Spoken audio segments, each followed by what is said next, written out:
Então, até agora eu não pensei em nada. O que você pensou aí?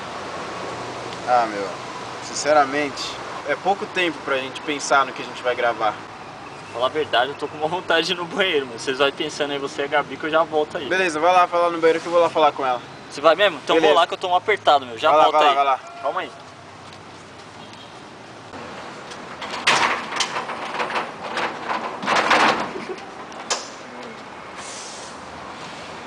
Você conseguiu pensar em alguma coisa pro vídeo? Nada. Ah, eu não consegui pensar em nada, não. Ô galera, vambora aí, velho, que tá fechado lá, eu preciso ir no banheiro.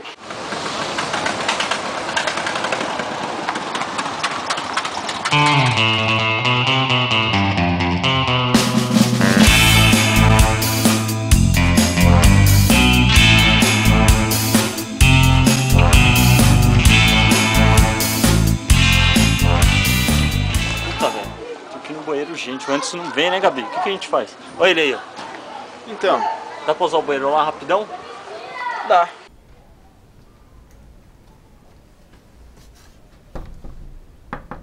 Tem alguém? Puta. Tem gente! Opa!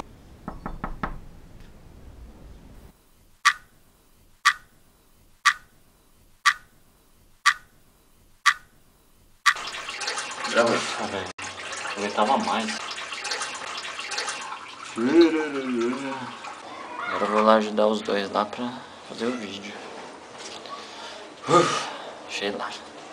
E esse filme que a gente imaginou fazer? Só se for o filme. E aí? O que vocês pensaram?